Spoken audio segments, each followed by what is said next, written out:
What's cold my opening? This is Behind the Bastards, a podcast that is now introduced slightly differently. We are going to talk about a little bit of history, me and Margaret Killjoy, and then we're going to throw back to the start of the episode. Margaret, what do you know about Prussia? How do you feel about Prussia? I couldn't put it on a map because it doesn't currently exist. It's one of those like things that became Germany, right? Yes, it is the center of the things that became Germany. Wait, and then Bavaria is like the southern part? Bavaria is the southern part, and the Bavarians and the Prussians, most people would now just be like, well, they're all Germans. But for a very long time, that would get you shot, you know? It was very serious. And even up until like when the Franco-Prussian War started, there were a lot of debates about like you had these different army corps that would have divisions of Prussians, divisions of Bavarians, and the fact that they were fighting well side by side was this huge deal. Like that's what welded Germany into being. There was a lot of Prussians were like, well, Bavarians won't stand under fire, you know? There was a lot of debate about that. And the Prussians were, it's funny, you're like, I couldn't point it out on a map. Today, I would guess Prussia is most often referenced when people misspell Russia.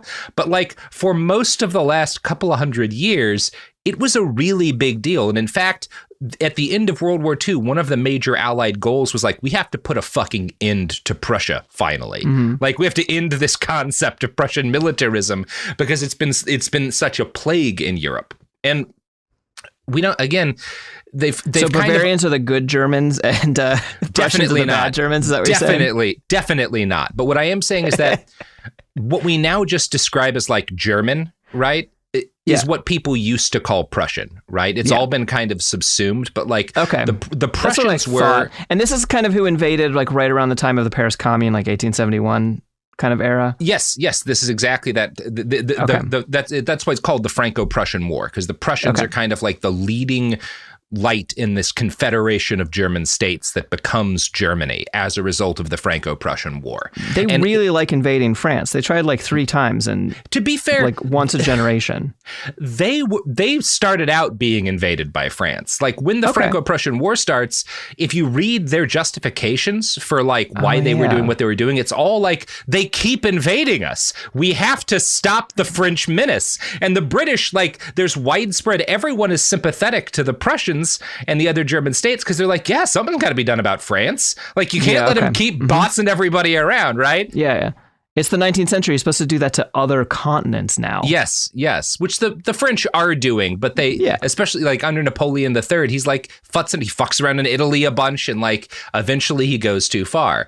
And the Prussians have this reputation for being like the great warrior people of their age. They are the Spartans of Europe, which the Spartans also are, but from a lot longer ago.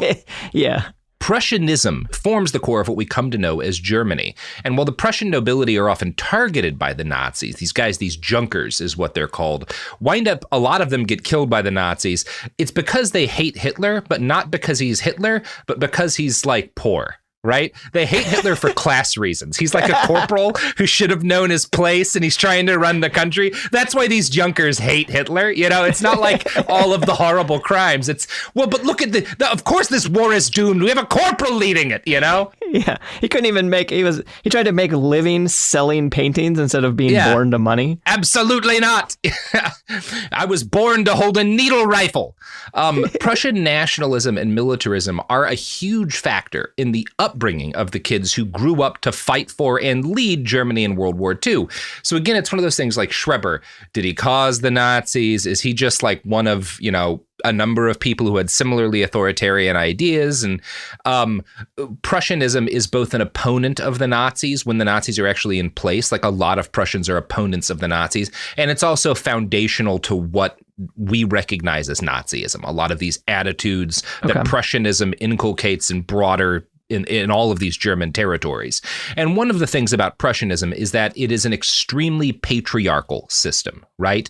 You have your king, you know, this comes to be the Kaiser. He is the absolute ruler of the country. You know, it doesn't fully work out that way, but that's the idea.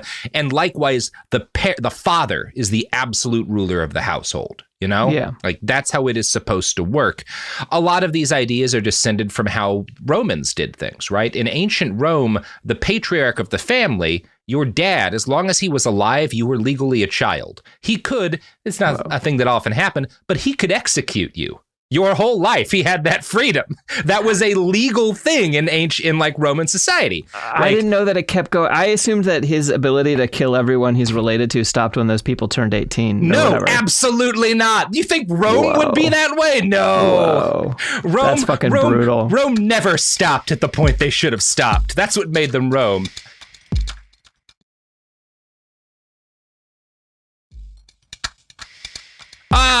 Welcome to Behind the Bastards, a podcast with Margaret Killjoy about why the Germans be like they do. Margaret, host of Cool People Who Did Cool Stuff. So good, Robert. Thank you. Thank you. We're talking about Prussianism just at the start of this episode. Again, this is an episode about a momfluencer, the Nazi momfluencer. But I do kind of feel like if we're talking about all these ideas about like how kids should be raised that factor into the Nazis and that, you know, in the post-Nazi era, if we don't say anything about Prussianism, we've kind of fucked up. So I felt like we had to a little bit. And to give you an idea of like how patriarchal this was, not in the way that the patriarchy gets talked about today, it's not that people mean a different thing, but they aren't talking about the exact same thing, right? They're talking about all these embedded attitudes of like masculine superiority and whatnot in pop culture, in the structure of our government and the structure of our society and all of the ways in which that's harmful to both women and men. When I say that Prussian society was patriarchal, I'll give you an example. I interviewed an elderly Prussian man once. His grandfather was one of these Prussian Junkers who was murdered by the Nazis, and he grew up in the early 1900s and told me that at family breakfasts, their regular ritual was everyone would gather around the table and watch his father eat a single egg, the only egg that their family could afford that day, right? Everyone had to watch him eat it, right? This was like, in a way, kind of this expression of these ideas that like, hey, you have the Kaiser as the absolute center and head of this nation, and the father is the absolute despot of his family, right? And this is a version of this after the Kaiser goes away and you have these chaotic Weimar years where things are very progressive and men, a lot of the men who become Nazis feel emasculated, right? And part of why they feel emasculated is that it is chaotic, jobs are not as reliable, it's harder to provide for your family. The promise the Nazis make is that we will bring back a world in which you as the man can be the absolute dictator of your home if you follow our Führer as the absolute dictator of this nation. That is one of the very alluring promises of Nazism.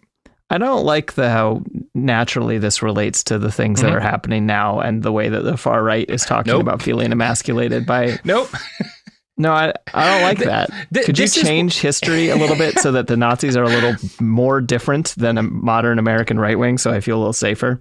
You see, I think that is the mistake people often make when they talk about figures like Schreber, who we just talked about, and the lady who we're talking about today, is they focus too much on them in order to talk about how the Germans were different to allow the Nazis. And I do think it's important to talk about stuff like this, to be like, well, yeah, this is part of the appeal is this shit that is both very Prussian, but also very all the time everywhere. Yeah. You know? No one wants to be a trad wife anymore. Why can't we just have more trad wives? Why aren't people having more children? Let's just bring back America being great. It'll be great. Yeah. That's good. So it's kind of ironic due to the fact that, like, you know, the Nazis are such a patriarchal movement that they are kind of so obsessed with these ideas of traditional gender roles that the most influential expert on child rearing of the Nazi era was the walking embodiment of female empowerment in that age. Her name was Johanna Harer. Born Johanna Barsch on October 3rd, 1900 in Bodenbach, Johanna's life began when Dr. Schreber was the most influential name in German scientific child rearing practices. Her work would owe a great deal to the foundations that he established. Like most stories of people born in 1900, reading about Johanna's life and family reminds us that dying in a world war was often preferable to living in Europe back then. Her mother... This is so fucked up. Her mother is Czech, which is like the family shame, because not only is her mother not properly German, but Joanna's born out of wedlock, right? So she is ostracized and isolated from her community as a little girl. Johanna still bore the stigma of this terrible shame and recalled later to her daughter that when her mom came out to her father as pregnant, her father beat her nearly to death. Like, this is the culture of the time, right? Yeah. It is not weird that this happens to her. Her father's parents died when he was 10 years old. So on the upside, there was no one to beat him when he has a kid out of wedlock. The downside is that he has to leave high school as soon as he gets her mom pregnant to raise his new child, and he is isolated from the rest of his family as a result of like the shame that this causes. His granddaughter, Johanna's daughter, later claimed, in his apprenticeship, he had to carry heavy loads and got a hump. He and my grandmother ran a stationery shop. Because of his disability and poor education, my grandfather felt like an underdog, developed strong anti-Semitism, and fled to alcohol. So great. Johanna's father passed his anti-Semitism and his alcoholism onto her, which is not abnormal. What is abnormal is that he also passed on his obsessive feeling that he should have done better in his life. And this is where this guy is kind of like, he's not, you expect, okay, you've got this story about a woman who becomes very accomplished and powerful. Her dad is angry that he doesn't succeed as much as he feels like he should. He becomes an alcoholic. He's like a drunk and by our standards, abusive. But at the same time, he is also, the way his abuse manifests is he pushes Johanna to excel. He wants her to achieve the things that he couldn't, which is so different from how you expect this story to go. Yeah, although since you've told me about Schreiber, it kind of makes sense, you know? Like, oh, I have a hunchback, so that's why I'm going to strap a 2x4 to your back for your entire life. Right. And in this case, he's like, I never got to be anything because I had to, be the man of the family from such a young age. But by God, you're going to make something of yourself. Yeah. Now, some of his obsession with this comes down to the fact that her brother, and her brother's 2 years older than her, dies horrifically of meningitis when Johanna is 8. Johanna never really writes about her older brother's death. And when she does, she describes it clinically without mourning or signs of pain. She claims his death inspired her to study medicine, but in a way that sort of suggests she was more fascinated by the symptoms of his illness than motivated by a wish to have saved him, which is very, very much the person she is. She is not if only I could have saved my beloved brother. She is the way that he's dying is very interesting. I need to study this more. She's a creepy kid. Yeah. Yeah. Like she is. I don't want to know what happens to the neighborhood cats when she lives there, you know? Yeah, she might have been torturing some cats. We'll never know. But given the path this lady and what her kids say about her, I'm going to say 40% chance she was torturing some animals. Okay. Not bad. Not a low odd. So losing a sibling or a child was not an uncommon experience in Germany during this period. At the start of the 20th century, Germany had one of the highest infant mortality rates in Europe. This is why under the Kaiser, it developed the first European national institution dedicated to lowering infant mortality as a result. So one of the things that's happening especially in the Weimar period, it starts under the Kaiser, but during Weimar, this attitude of like scientists are meddling in the way we're raising our children kind of becomes chronic along the right. And the reason is that, and again, this isn't a progressive thing. It starts under the Kaiser, but it's because German kids die all the time. Right. They're like, we have a problem. We have to fix it. Let's apply the scientific method. But it's the early 20th century. So the scientific method has more to do with Frankenstein and Dr. Jekyll and Mr. Hyde than it's both a mix of a lot of what the scientists are saying isn't right, and when it is, it pisses off these people who have these contra ideas of how you should treat children that are pretty brutal, and that's going to be part of what gives Johanna a career, is the fact that there are people angry at all these doctors meddling in parents. Oh my God! So she is she's anti-vax fucking yes cool. Well, I don't think she's literally. She is a doctor. But she's the equivalent of the modern anti-vax. Yes. Now, Johanna's own mother, she's very close to her father. Her mother is absent most of her childhood, and she will describe later that being deprived of her mother's love devastates her. Quote, nothing could comfort me. She clung to her father even though he was a wreck, an alcoholic who drowned his sorrow at bars he dragged her to and from. Her earliest memories involve walking with, quote, my swaying father who smelled of beer and held me by the hand as I walked through the Bodenbach streets. My shame was limitless. But while she expresses shame at her father, Alois Barsch, he also pushed his daughter to lean into her ambitions, which were basically unique in her area and time. She wanted to be a doctor. Now, there were women doctors at this point, obviously, in many countries, but they were not common. And the boarding school that she gets into to prepare her for medical school is an all-boys school. Her father, this is such a mix of inspiring and fucked up. Her father picks this all boys school for her because it's the best school he can find that doesn't allow Jews. So you've got like, oh, what a piece of shit. But then he goes to the school and is like, you won't admit girls? Wait till you meet my daughter. And he introduces Johanna to the director of the school, who like has a brief conversation with her and says, we'll try it. We'll take her, you know, like he's so impressed. Like it's such a weird mix of like the most like feminist story of fatherhood from 1916 Germany with also like in the school can't have any Jews in it. This is such a like, I mean, this is the classic bastard setup is that like, I almost like, because this could be the origin story of a Marie great Curie, hero. of a yes, you know, like against the odds, and her, and even that her like father like cared, even though he was an embarrassing failure of a drunk with a disability. He was a complicated man. He dealt with all these challenges, but he focused so much on her. But which is, and all of that's true. He was also a raging anti-Semite. And so she becomes a Nazi. Yeah. So the first challenge that she faces is that, and again, this goes into like the hero narrative here. Prior to joining this boarding school, because she was a girl, she had not been given any formal mathematics training. So when she starts school, she has to make up for 6 years of lost time in her first year at boarding school. She develops a habit of waking up at 4 a.m. every morning just to study in order to like make it through this curriculum. She's excellent at this. She's very smart. She does very well in school. She graduates in 1920, right after World War I ends, and she is the only girl at this school, Schloss Bieberstein, right? Her performance is good enough that she is admitted to the University of Heidelberg and eventually to Göttingen and Munich as well, and she becomes a pulmonologist. She's a lung doctor. Okay. She receives a license to practice medicine in 1926. And again, not unique, but very rare. And very rare that she goes about it in this way.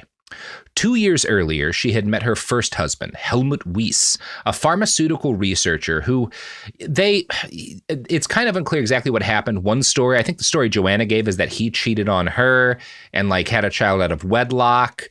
It's not fully clear to me what goes down, but she divorces him, right? Whoa. Now, she's not a member of the Nazi party at this point, but by 1929, she is very much into Nazi type shit. And there's a lot of the far right at this point in 29 is bigger and broader than just Nazis. There's all sorts of groups that are eventually, the way that like Bavarians and Prussians get folded into all being German, we fold them into Nazis now.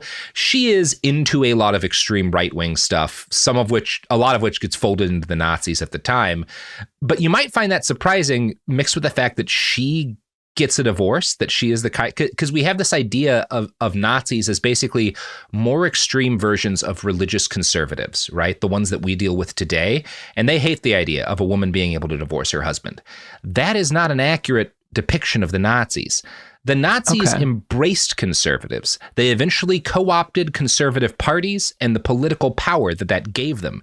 But the Nazis were radicals. Their goal was to radically remake society. And the leadership of the Nazis loved the concept of divorce. Heinrich Himmler encouraged divorce and wanted it to be easy for both men and women because letting people split up from partners they disliked would encourage them to raise big families, right?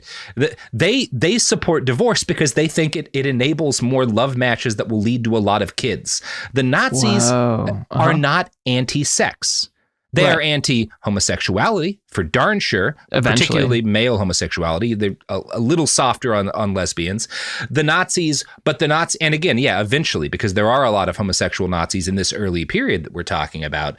But the Nazis are, one of the conflicts they have with the Christian conservatives that they co-opt is the Nazis are very pro-sex, and not just pro having families, but pro like the female orgasm as a concept. Like there is Nazi writing on that in like the SS Digest. Again, people, this very rarely gets delved into because it's really uncomfortable to look at, but the Nazis are radicals, right? And that means they are for reimagining every aspect of society. I think that it like really shows that, because fascism doesn't come out of the traditional conservative right. It comes out of people with similar values to that who are looking at the strategies and the concepts of the left and are like, how do we apply that to the right wing and nationalism instead? Yeah. You know? Yeah. And this comes from like there's this attitude, which is not morally wrong, where you're like, at a certain point, everyone just fighting under that flag was a Nazi. But if you look at like a conservative Catholic who voted for the Nazis because he thought it was the best alternative to the communists as the same as Heinrich Himmler, you're going to miss a lot of who Himmler was and what he believed, because he had a lot of disagreements with that Catholic, you know? Right. Yeah. And so again, when we're talking about this period in the late 20s, the Nazis are kind of more in the early 30s, the Nazis are more famous for wanting to abolish specific sexual taboos than being obsessed with them. Herbert Marcuse, a critic of the Nazis who wound up working for the OSS, listed his complaints against the Nazi ideology this way, quote, "The deliberate herding of boys and girls in the training camps, the license granted to the racial elite, the facilitation of marriage and divorce, the sanctioning of illegitimate children."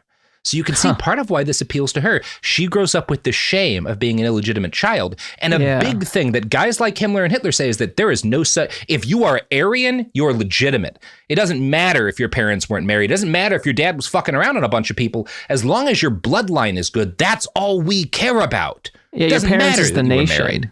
Yeah, exactly. Which is Schreber's ideas applied to the nation instead of the home. The corrective force comes from not just Schreber, but yeah. You know, a lot of this is coming together, right? Yeah. Again, we are picking two people. I hope I'm repeatedly reinforcing the trends that lead to this are larger than those two people. Yeah, they're not even dominoes in the chain, because there's it's not a single chain. It's like a field of dominoes. You know, yeah. They're like individual dominoes in a two-dimensional, not one-dimensional domino. Yeah.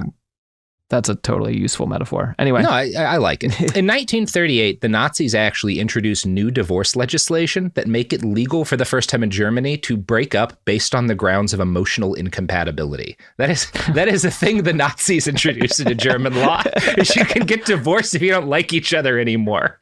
In the book Sex After Fascism, which is an amazing book, very well worth reading, Dagmar Herzog writes, "Other grounds for divorce could be found in failure to engage in sexual intercourse and thereby fulfill one's marital duties, in the use of contraception, and in childlessness. While early on in the Third Reich, the Nazi mouthpiece Völkischer Beobachter had announced explicitly that Nazism opposed divorce while invoking the popular phrase, 'marriages are made in heaven,' by 1939, the same paper was publishing articles that not only sought to help women accept the new divorce regulations, but glorified divorce and remarriage as an appropriate means of following the inner law of one's life and nature." And so again, you can find plenty of Nazis being like, divorce is horrible, just like you can find Nazis saying contraception's horrible. You can also find them like a lot of embracing these kind of conservative attitudes towards sex is done when they need the conservatives. And then these more radical attitudes that are geared towards expanding the size of the Volk get to come out in the late 30s, where they're like, no. People should be able to split up. And also, if your husband has a bunch of mistresses, you should maybe be fine with that as long as he's having kids with them. And it'll be the job of the nation to help support these kids. We have homes for single mothers where like you can come if you get knocked up by some SS man, and the state will help you raise your children. You know, what matters is maximizing the kids. Now we need so many more kids now that there's machine guns. You thought it was easy to kill kids in 1900. It is so easy to kill kids in the 40s. Yeah. We're going to need a lot of your children very quickly. Yeah. So and I think this gets at like a mistake people will still make about modern fascists. You get some story about like Roger Stone, how he's really a swinger who does like drugs, pretending to be this Christian conservative. Or like Trump is the opposite of the person his evangelical followers claim to support. And you get a lot of liberals and even leftists who will like point out these elements of what they see as hypocrisy as if it's a weakness, when it's really evidence of a strength, which is that fascists are great at making temporary alliances to gain power and lying about what they believe to gain power. Yeah. And their supporters who are like believe different things than them, in a lot of cases are much more religiously conservative, are willing to work with them to kill the people they hate. Yeah, it's very frustrating to me when people look at that as like, but they're not, they shouldn't support this man. It's like, well, that's not looking yes, for they moral should, because he gains power. Yeah. That's all it's about, is power, Yeah. In I end up with this like, sometimes I have a certain amount of respect for someone who is my ideological foe, who is ideologically consistent. Yeah, I'm not going to find that in the far right. No. Like, no, because that's not the kind of people that they are. Yeah. In Weimar Germany, the Nazis made hay out of stories of drugs and homosexual debauchery in Berlin as part of their campaign to get middle-of-the-road Protestants and Catholics to pick them over these scary atheist communists and socialists, who are, in reality also fighting each other as often as anybody else. Once the Nazis were in power, these same Christians were often frustrated by the fact that Nazism was not very compatible with Christianity, and in fact, if you're looking at guys like Himmler, sought to kind of destroy Christianity as it existed, but by then it was too late. In Johanna's case, though, back to Our Lady Johanna. Her first husband maybe cheats on her, maybe she just doesn't get along with him. Either way, they get a divorce.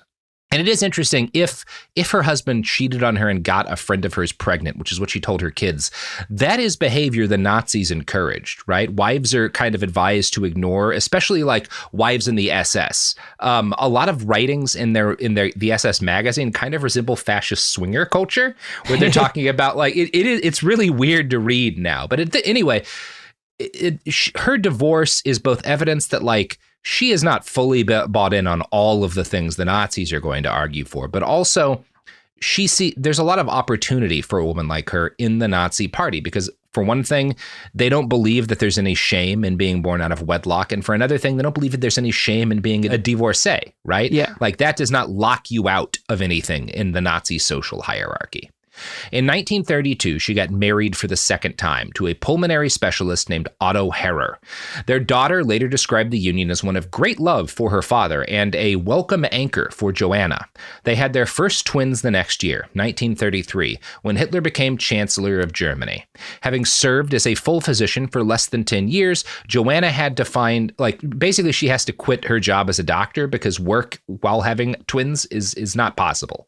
So she quits her job, and this kind of fills her with frustration. She has been such a driven person her entire life. She can't just switch off to caring for kids, right? And doing nothing else. Right. She is too ambitious. And more to the point, she's a terrible mother, right? She has she's a lot of TikTok.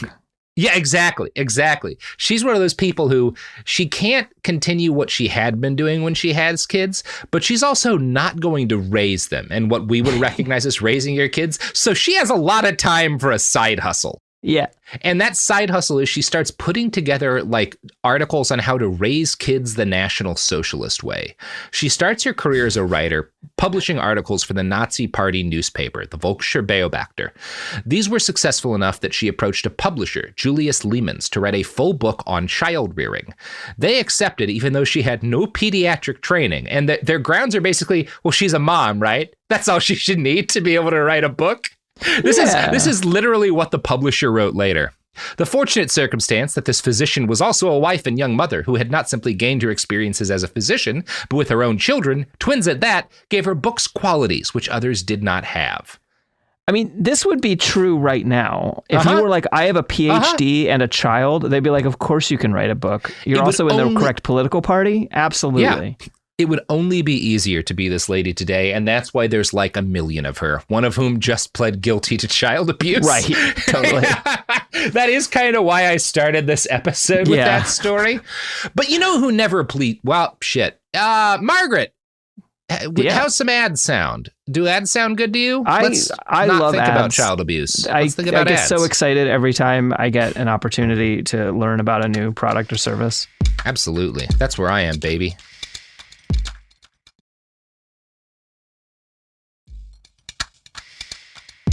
We're back. So now that we're back, if you're just here for the ads, just press forward a bunch of times until you get to the bumper music, and then you can hear the ads. If you listen to this for like the 4 minutes of ads in every single episode, that's why you tune in every week. Yeah. Because the number of people who listen to it, there has to be one person who's like, will they get through these fucking history stories so I can hear an ad? Yeah. I want to know about Chumba, goddammit. That was the one that was in my mind too. So she's been some time, first year or so that she's got kids, writing articles for this, the big Nazi party paper about child rearing. And then she decides, and this is always a bad idea, to write a book. It's a particularly bad idea in her case because the book that she decided to write wasn't a really good work of fiction, like your book, The Sapling Cage, Margaret. Oh, thank you. It was a real stinker of a tome with the snooze-worthy title, The German Mother and Her First Child. Oh shit! Was that the title of the sequel? Because you might need to change that now. Well, no, it's okay. You didn't say it in the original German, and my sequel is going to be in German. So. Yeah, all German. Yes, you're using ChatGPT for that entirely. It's going to be great. Totally. This is the equivalent of spreading a rumor that someone has murdered someone. Is if you spread rumors that I use artificial intelligence for my fiction for German. Yeah, just to translate it. Just to translate it. No, totally. Yeah, only my German works are use AI. Johanna was essentially a career woman who had been forced to curtail her career to raise kids. Her conclusion as a result of this was that children, and this is what her book is about, children are distractions. They are petty irritants and even tyrants that need to have their will broken so that they can be molded to more conveniently fit into society. Oh in my one God. I know, this lady is Schreber is such a complex figure, and you have to have it. She is just the worst person who ever lived. She just shouldn't have had children. She didn't want them. Mm-hmm. She shouldn't have. It's fine. Abortion's fine. Well, no, not. Well, no, actually, the Nazis were pro-abortion for certain people. Yes, they sure were. Very pro for certain people. Yeah. You can't box them in simply there. No. You can put them in the Nazi box. If you were to ask someone, the box do you think the Nazis were pro-abortion? Someone would think for 5 minutes and be like, not for white people. I do, just to go back to our earlier thing, I do support looking at Nazis as two boxes. Nazis of convenience, because you wanted something, and Nazis because being a Nazi was your... Again, Himmler is the perfect example of the Nazis because Nazism, right? Yeah. Himmler had a bunch of really weird, specific shit he believed, as opposed to again, some of these religious conservatives who didn't agree with a lot of these other weird Nazi ideas. I think that's kind of worth it. And Johanna is a Himmler Nazi. She is a weird, specific fucking Nazi. And in one chapter of her book, she urges, quote, "The child is to be fed, bathed, and dried off. Apart from that, left completely alone." This is her talking about the contact you should have with your child as a parent. You feed them, you bathe them, you dry them off, you never touch them otherwise. They do not have physical contact with the adults in their life other than that. This process of total physical separation from their parents was to begin immediately after birth. As soon as the umbilical cord was cut, she recommended that infants be left isolated for the first 24 hours after birth, locked alone in a room. Oh my God. It's like the most... You see, again, with Schreber, you see this guy was struggling with some of these compulsions and he's trying to solve these real problems. With Johanna, you're like, oh, you just hated kids. Yeah, you're just a Nazi who's applied your hatred of a marginalized group, only your marginalized group is children. Yeah, your own children are the marginalized, which is kind of the Nazi story writ large in a lot of ways. Totally. The greatest Nazis mistake. Got a lot of white Germans killed. Yes. More than almost anyone. Yeah. The greatest mistake in Johanna's eyes that a parent could make would be to pay any attention at all to their children's tears. If you react to a baby when it cries, quote, "The child will quickly understand that all he needs to do is cry in order to attract a sympathetic soul and become the object of caring. Within a short time, he will demand this service as a right, leave you no peace until he is carried again, cradled or stroked. And with that, a tiny but implacable house tyrant is formed." House tyrant. I wanted someone to write a children's book called the tiny implacable house tyrant, but it's like pro the 2-year-old, Yeah, and you see where there's a kernel of truth here. Every parent at some times, the little kid is like, oh my God, they've turned into a little tyrant, right? Yeah. And very young children, younger than you would expect, learn how to fake cry to get attention, right? Yeah. They are learning because they need attention. This is you can call it manipulation. That's literally what it is. It's not abnormal or a sign that a child is unhealthy. It's a sign that they are learning how to communicate and what it means to be a person.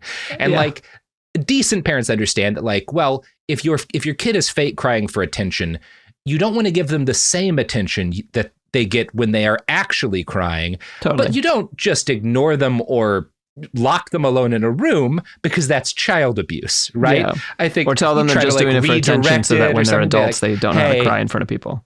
Yeah, you can nicely say, like, I know that that's not real. You didn't really hit yourself. You, like, fell down and stopped yourself from hitting yourself, and now you're fake crying. And, like, I can see that that's fake. Like, come on, let's go do something else. Right. You don't lock them alone in a room and never touch them for 18 years. You know, there are a wide variety. I'll say this. I think there's a variety of ways to deal with this behavior from children. None of them are how Johanna teaches people how to do this. It totally. Because it's like, very rarely is lock anyone into a room by themselves for more than like 15 minutes a solution to anything. Mm-hmm. Yeah. Like I lock myself in a room sometimes away from people, but you know, that's a matter of personal choice. Yeah. Sigrid Robert Chamberlain. the anchorite. Yes, I have been described in such a way. Sigrid Chamberlain, who analyzed Harer's book in detail in a book of her own, summarized Johanna's attitude towards child rearing this way. So from the first minute of life, everything was done to encourage the inability to have a relationship. Everything that promoted relationships was forbidden because the main goal was not to let the relationship between the mother or parents and the child arise in the first place. This is also the purpose of Harer's demands, not to spend any time together except for feeding, changing diapers, getting dressed and bathing. For this, however, exact periods of time were given. Bottle feeding should never take longer than 10 minutes. Breastfeeding no longer than 20 minutes. If the child strolls or dawdles, feeding or breastfeeding should be stopped. There is no food again until the next scheduled meal. If the child is hungry by then, firstly, it serves him well, and secondly, he learns that he will have to hurry up next time. That's such a bad way to be a parent. I probably don't need to say, keep in mind, this lady's a Nazi, right? Yeah. It's not hard to, but I should emphasize her book also includes a great deal of what you might call social Darwinian child rearing philosophy.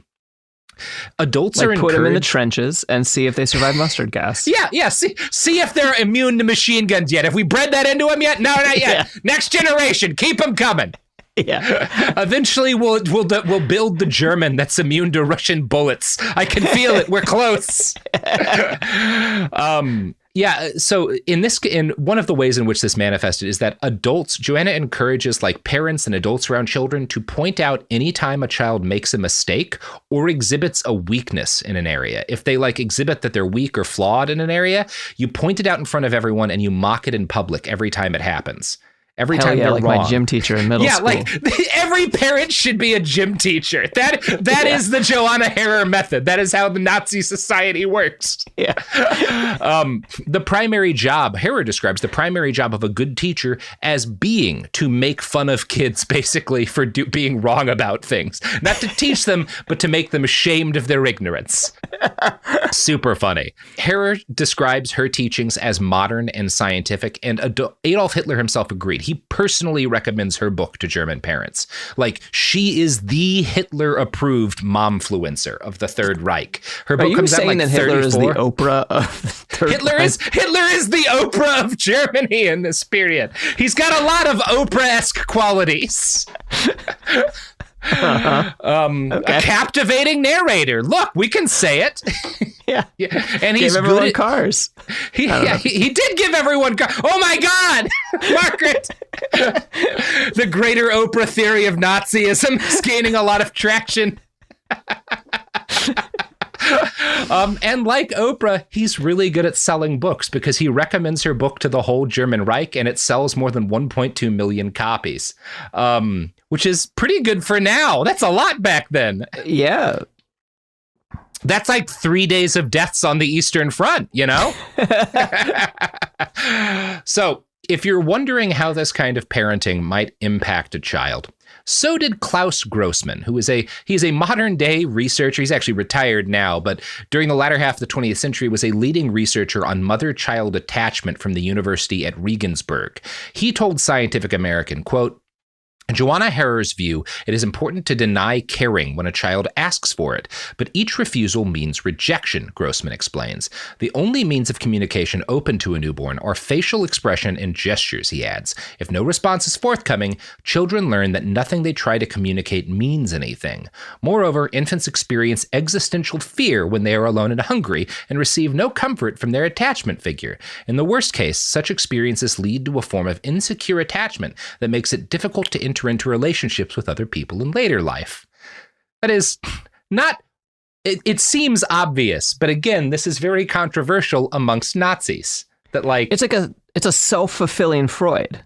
Yes. It's like you create people with Freudian style attachment problems by raising them in this way. Yeah, by very purposefully going about this.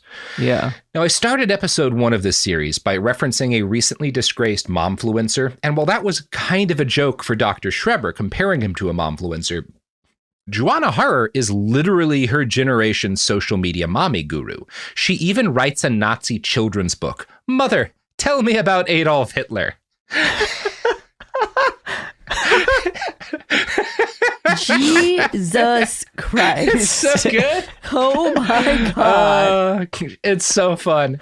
It should have been The Implacable Child. Yeah, The Implacable Child. Oh, Mother. Okay, I would imply that. Tell me about Adolf Hitler. Mother. I'm sure it was riveting. You shouldn't be surprised to hear that this is a racist book. Time magazine, German Time magazine, notes that in the book, quote, Jews creep like cats so that the dogs strike.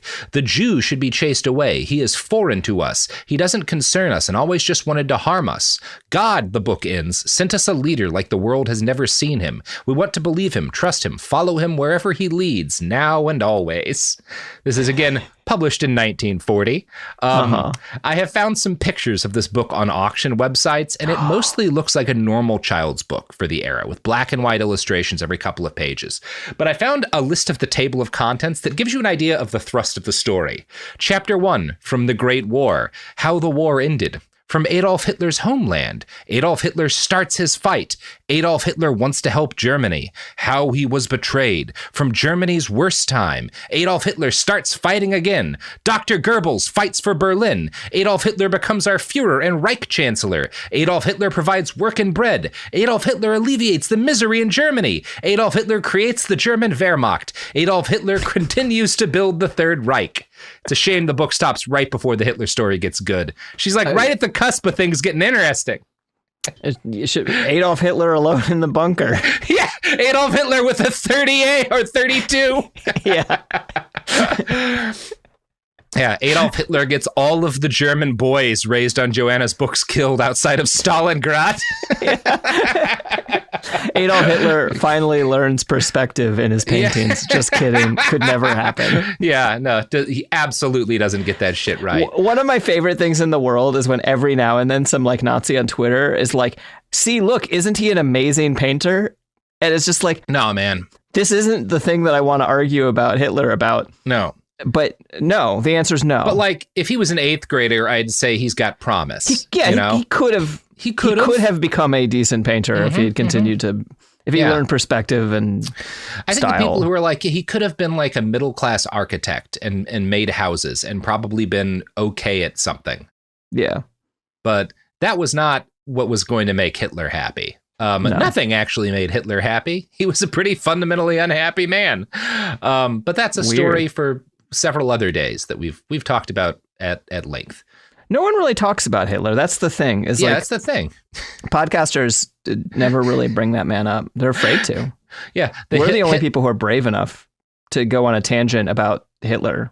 Uh-huh. Yeah. Only this podcast. That's why they call him Hitler, the man who failed to launch 1,000 podcasts. Yeah.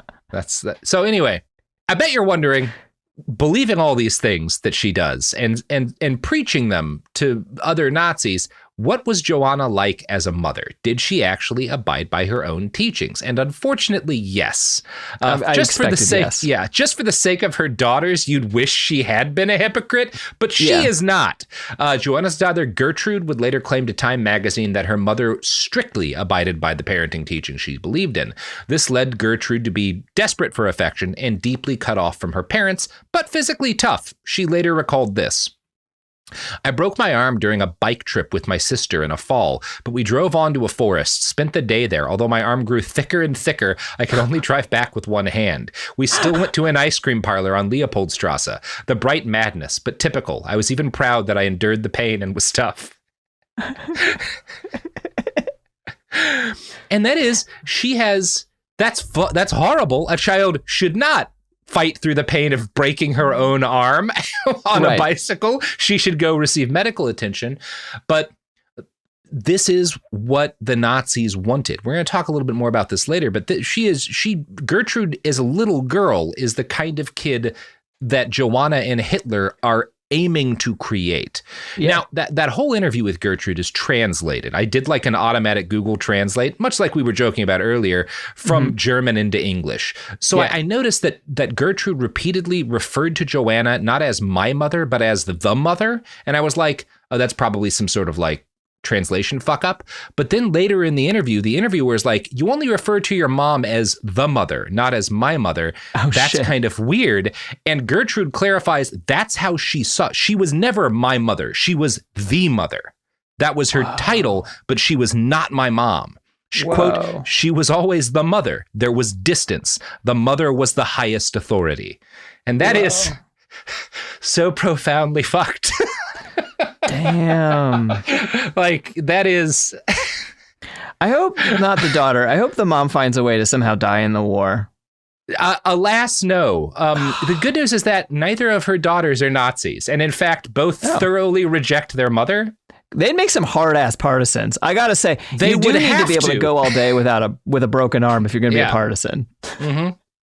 Yeah, I mean, alas, they are too young to have gotten to do that, but fair enough. They become the moral equivalent as adults.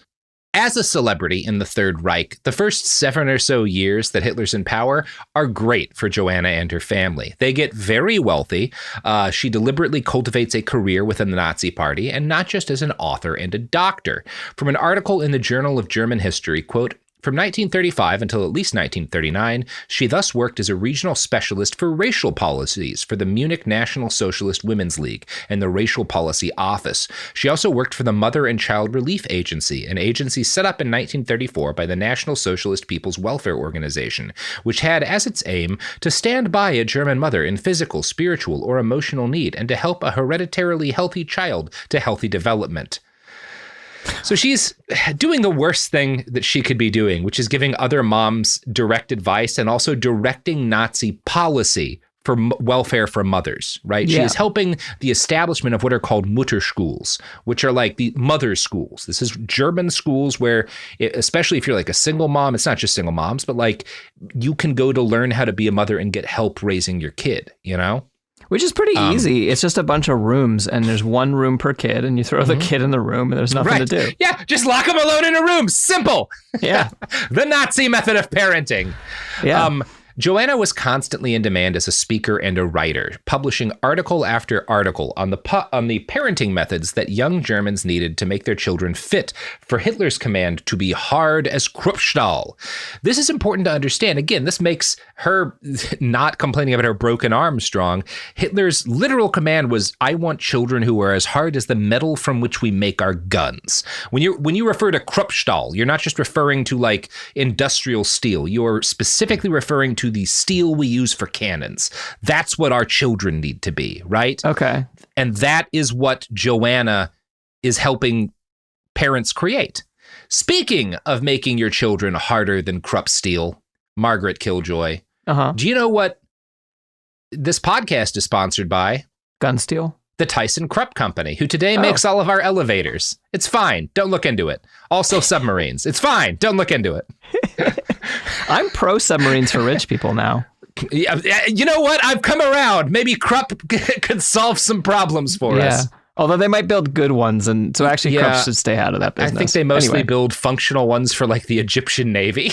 Oh, okay. I haven't heard of the Egyptian Navy doing much with submarines, but they're probably not up to anything good with them. Most navies aren't with their submarines. That's a general rule. We made the transition at some point from like submarines are to allow nations to interdict shipping and destroy battleships to submarines contain world-ending death weapons. They're what we use to end all life if we have to. That's true. My grandfather was a torpedo man in a submarine in the South Pacific in World War II. Yeah.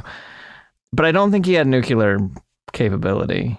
No. It's one of my favorite stories is that like the French who have nukes, they have their nuclear subs. Like the British, they always have some subs out with nukes so that if something happens, they can contribute to ending all life on Earth. And when COVID hit, they had to like not tell anyone aboard for like the last 2 months, like the first 2 months of the pandemic. They were just locking everyone down from outside contact because they were like, well, if everyone loses their minds in here, that maybe their relatives are dying of the plague above, like they've got all these nukes. We got to be really careful with what we tell these people until they surface. Except then you're like, now we've cut off communication. They're like, they must be like, we've lost communication with the homeland. We better nuke Russia. I think it's one of those things they regularly are like, no one's going to talk to you for 2 months. You're submarine people. Deal with it. Like, yeah, okay, that's my fair. guess is that's just kind of a thing you get people It's like making them hard as Krupstahl. I think of my grandfather as hard as Krupstahl because he would just go and into a coffin, into a war zone and be like, and like one day he like filled out a little form and went off to college, and then is like the next mission or something, or maybe 2 missions later, his submarine didn't come back. Yeah. So because they sent him to school for engineering, he didn't die in a coffin. He survived. God. Yeah, I have a friend who was a sub pilot during like the Cold War. There's a book called Blind Man's Bluff about but it was like Soviet and American subs basically playing chicken to try to force the other to surface. And so he has all these stories about like, I am standing in a very crowded room doing math in my head as quickly as possible. And if I or anyone else fucks up, we might all die in a crash. Like, and maybe everybody dies, Yeah.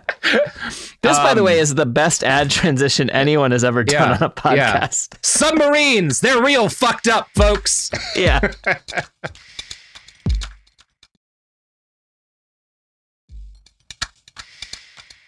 We're back, and we're thinking about the concept of submarines being... I mean, when you raise children the way that Johanna Harer did, it does make it easier to lock them into a metal death tube. Yeah. Look, it'll be over soon. You're in a submarine. It's not gonna last very long. My granddad was a hobo before that. He rode freight trains around and stuff. Like, he was used to being in a scary metal box. It was. That said, I pop freight trains and I'm not getting into a submarine. No, it used to be. When I write my Momfluencer book, Margaret, everything's going to come down to the fact that it used to be easier to get kids on submarines, and it's hard now, and that's why our culture's sick. You can't force kids to die underwater as easily. A generation afraid of submarines causes the world to go soft. Cowardice. We need to all be like the people in the TV show Sequest DSV, starring Roy Scheider, the drunk sheriff from Jaws, as basically Captain Picard, but in a big submarine. It was a good show. There was a dolphin. We do need to all be like that. There's an episode where William Shatner plays Slobodan Milosevic. Wow. It's quite a series. Anyway, back to Johanna Harer. Momfluencers of the Nazi era. Yeah. So Johanna sees herself not just as an academic, but as a racial soldier preparing the future armies of Germany. In a foreword to her book on parenting, written in 1940, it gets another edition at the start of the war, she wrote, quote, "Today we are witnessing a large-scale campaign by our government in which the healthy genome and the racially valuable are defended against everything sick and declining. She expresses praise against the anti-Semitic Nuremberg laws, pleads for the 4-child marriage in order to counter the, quote, huge danger of popular death," which is how, like, the German got translated. I don't know how to better translate that, but I think that means basically we're about to be feeding a lot of our boys to machine guns. You need to make more of them. Oh, I just think it was like a great replacement type thing. But No. Like, we the Nazis are about to get rid of a lot of these kids. Yeah. Okay. Yeah. Now, this is all pretty dark, but there's a darker corollary here, which is that since the Reich needed large families to counter all of the deaths they were about to cause for their children, kids who refuse to be raised into obedient Nazis are in the same spectrum as race traitors, right? This is not just... This is how you have to raise your kid. If your kid is not perfectly obedient, your kid is a race traitor, and they have to be broken until they fit the mold. Gertrude Harer's own sister was disobedient, and this is how she recalls her mother reacting. Quote, "She wanted to break my sister's will. When I think of it, I always have in mind how to break apart a flexible young hazelnut so the ends are split in the air." The future belongs to me. I'm not going to sing that song. Never mind. No, it's not.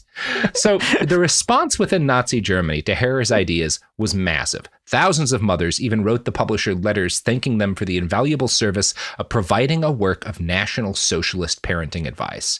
Now, it's worth acknowledging Johanna is not an iconoclast within the budding field of child development experts. In the United States, John Watson, the American founder of behavioralism, recommended that parents not let children sit on their lap and that they not kiss their children. And he's not the only one, a lot of prominent parenting influencers, I guess, of the time, academics particularly talking about parenting, did recommend against particularly the level of physical contact between parents and kids that we know is healthy today. Like, we have a deep understanding of how necessary that is. But the kissing your kids thing, when you watch like old movies and read old books, it's like uncomfortable because parents like kiss their children sometimes on the mouth. And that's like not normal in modern society. Is this when that goes away? This is some people are pushing against that, right? This is, again, the world then is as complicated as the world today, a bit smaller because the population was, but even within German society, these attitudes towards parenting, and within American society, these attitudes towards parenting are not universal. And I find what Gertrude Harer writes in Time here kind of valuable and kind of trying to determine, okay, so other people were talking in similar ways about like, well, maybe you shouldn't kiss your kids, you shouldn't touch your kids as much, to what Johanna was saying. What made her methods of child rearing unique? And this is what her daughter writes. There is a German peculiarity. In the Nazi era, these concepts did not remain an expert discourse, but reached the base, the parents, especially through Johanna Harer's books. They were so hugely popular because a mother spoke to mothers in them. Because in Germany, the mothers may have been more receptive to Harer's authoritarian determination, because their principles fit so perfectly with the Nazi ideology that wanted their youth as hard as Kruppstahl, and because the Nazis made their books as standard works in mother schools. So again, what Gertrude is saying is that, sure, you can say John Watson is saying some similar things in America about how you shouldn't kiss your kids. There are, British and in other parts of the West, there are child development experts that are urging less contact between parents and kids, but they are doctors and experts. Johanna was a mother. And that is why her work has much more influence in Germany than some similar ideas have in other countries, because it's coming from a mom. Yeah. And it just, the like being a popular author thing is just yes. And I don't even mean popular as in like sells a lot of books, although that's part of it, but like literally like populism popular. Yes. Yes. That is also very important. And it is important to note that like she is specifically advocating her attitude towards National Socialist mothering, right? In the post-war era, this distinction gets lost. Johanna's book, I told you it sold 1.2 million copies. Half of those are after the Nazis fall. They like edit the book to cut out some of the Hitler stuff, and it continues to be popular, right? And so it kind of gets sort of marked down as just being, well, she was one of many authoritarian parenting experts. But Sigrid Chamberlain describes Harer as not just an authoritarian parenting guru, but a National Socialist parenting guru. And I want to quote now from an article by Katharina Rowold in the Journal of German History. At the heart of her analysis of Harer's manuals lies the contention that this childcare expert promoted ways of caring for babies that consciously sought to prevent the formation of secure attachment between mother and child. Chamberlain sees an initial lack of attachment leading to an inability to form other attachments later in life as the distinguishing factor of a National Socialist upbringing. Considering herself to have experienced such an upbringing, Chamberlain is primarily concerned with understanding the psychological repercussions of this early childhood socialization. Even though the Third Reich existed for only 12 years, she explains, this upbringing created particular damage 1,000,000 times. Okay.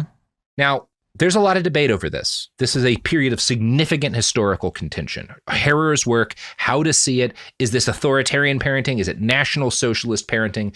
How should we look at this? I am sympathetic with how Chamberlain analyzes this, but there's disagreement with that substantially. There's debate over like whether or not you should, because there is evidence particularly that this lack of attachment in German culture between mothers and children goes back further than Joanna, and it definitely does. You can find evidence of this in Prussia and Imperial Germany. There's even some data on like attachment issues in different German regions being higher than in other parts of Europe. And I think it's kind of hard to lock down how much of this is like, well, Joanna's teachings were able to get so much more purchase in Nazi Germany because it was already kind of fertile terrain for them, right? And that's also part of why Nazism was able to build, is because these attachment issues make it easier to make people into good fascists, and these were more common, always more common in Germany, starting with kind of like Prussia.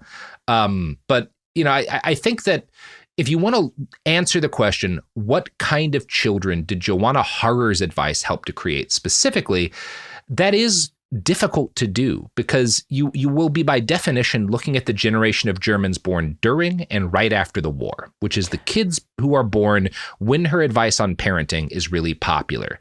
And the children who are born during and after World War II are often emotionally stunted and traumatized because of World War II. Right? So how do you, or at least that's a factor. So how do you determine how much of it was her teachings and how much of it was the fact that they grew up being bombed in Dresden? Right? How do you separate those things? That actually makes analyzing the impact of Harer's teachings difficult, because there's also this war that confounds things. Well, and her own kids are opposed to this ideology, even though they were raised under it, Yes, I think that's one of the things that's kind of helpful in analyzing like what this does. But there have been some academics who have tried to account for like what was unique about Joanna's teaching methods and how did it uniquely affect German kids outside of the damage that was done to all kids who were involved in World War II. Yeah. One of the ways that this has been accounted for, Rowold, in that article for the Journal of German History, compared Harer's child-rearing manuals to popular advice on what was called mothercraft in the UK during the same period. And some of the logic was that, well, these kids in the UK, a lot of them get bombed too. They have these same searing or similar searing experiences. So let's look at these different parenting gurus and see kind of the different ways in which like kids who were raised in these methods turned out, when we know that they both had these kind of searing war experiences. And the guru that Rowold compares Harer to, that her UK counterpart, is a doctor named Frederick Truby King. Like Harer, King was a doctor, but unlike Harer, King was a doctor who specialized in children. He's a pediatrician. And one way in which their books differ is that Truby King advised a scientific approach to motherhood, utilizing rigorous research done into the causes of infant mortality and sickness to ensure outcomes for children.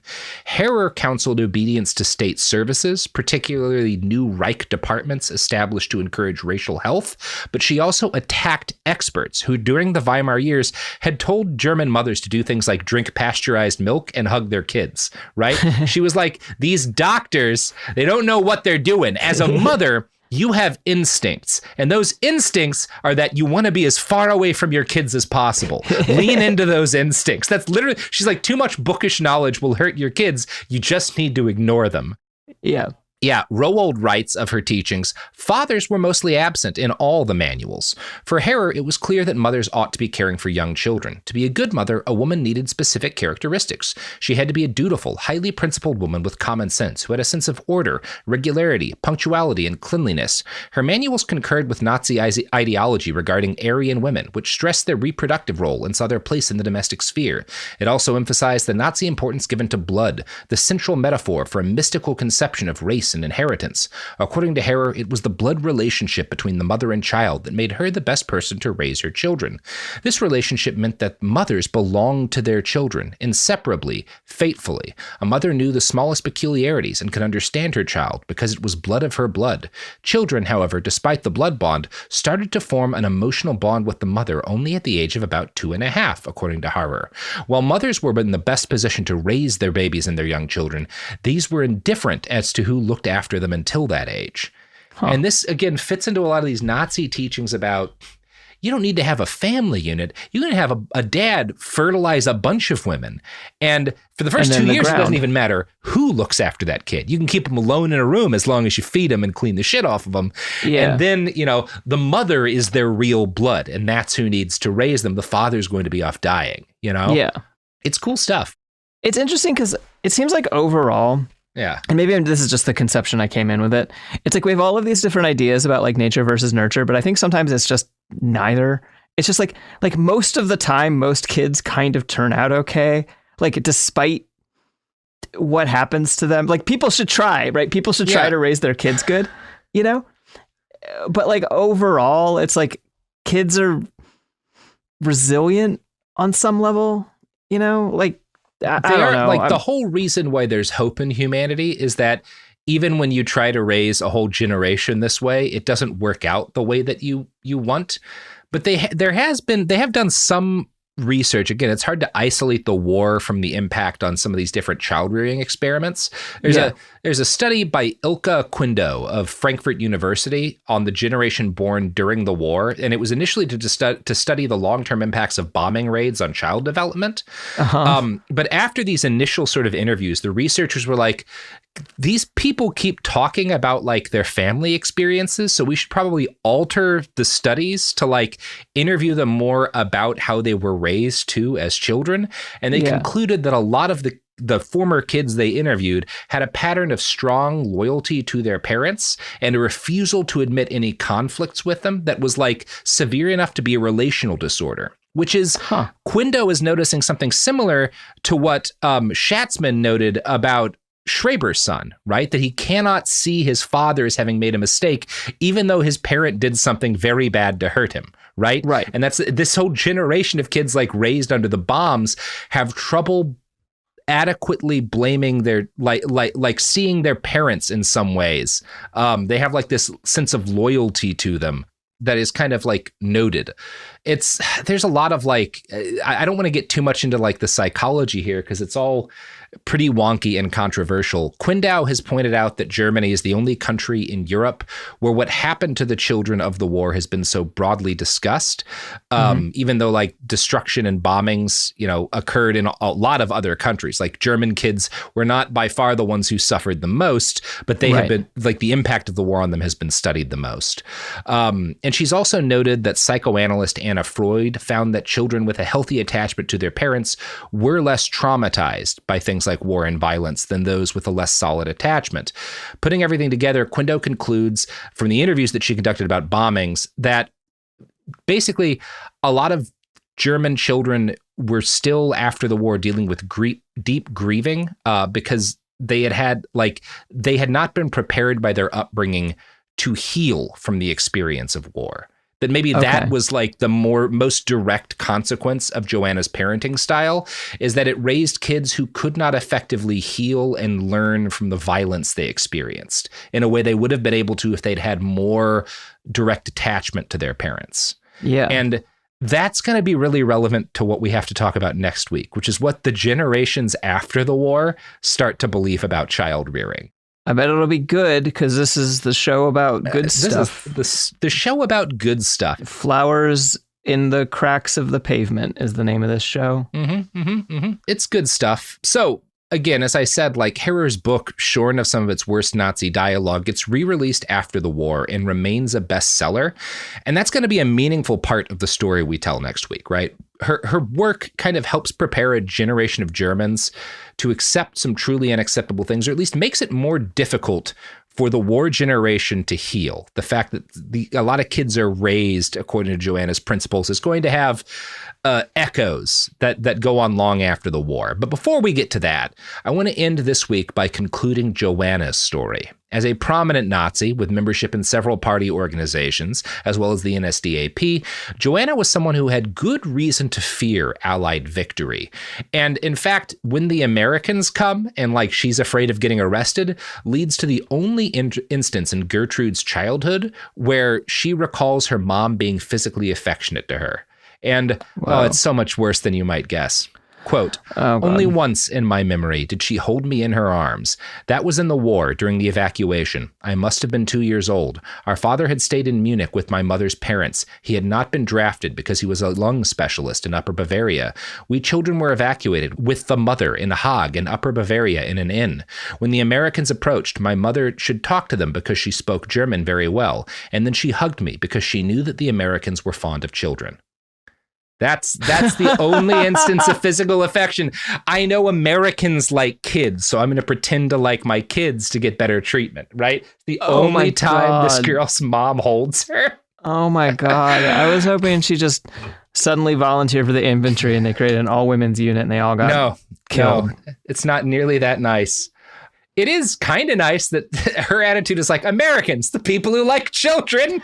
I know, it speaks well of us. Yeah. Well, they don't hate their kids. I'd better pretend to like mine. Yeah. Johanna does get interned after the war, as is her husband. And he is so desperate by the trauma of the war's ending, of defeat, of being interned, of the loss of his own hopes for the future, that he commits suicide. He flings himself into a river, and Johanna hates him for it. She shit talks her husband to her daughters for the rest of their lives for his weakness. Her mother's strongest recollection of her mom and dad is her mother repeatedly calling her father a coward because he's afraid to get arrested by the Allies. Such a piece of shit. Well, Johanna would write summaries of her own life in the future for professional purposes. She would spend the rest of her life basically leaving out the years from 1932 to 45. Gertrude did not learn anything about the Nazi period until age 14. And this is amazing. She's in high school and they're having a debate in history class. And Gertrude speaks up in the debate. And I don't know what she said, but her history teacher snaps at her, given what your mom did, maybe you should keep your mouth shut during this part, which is, ooh.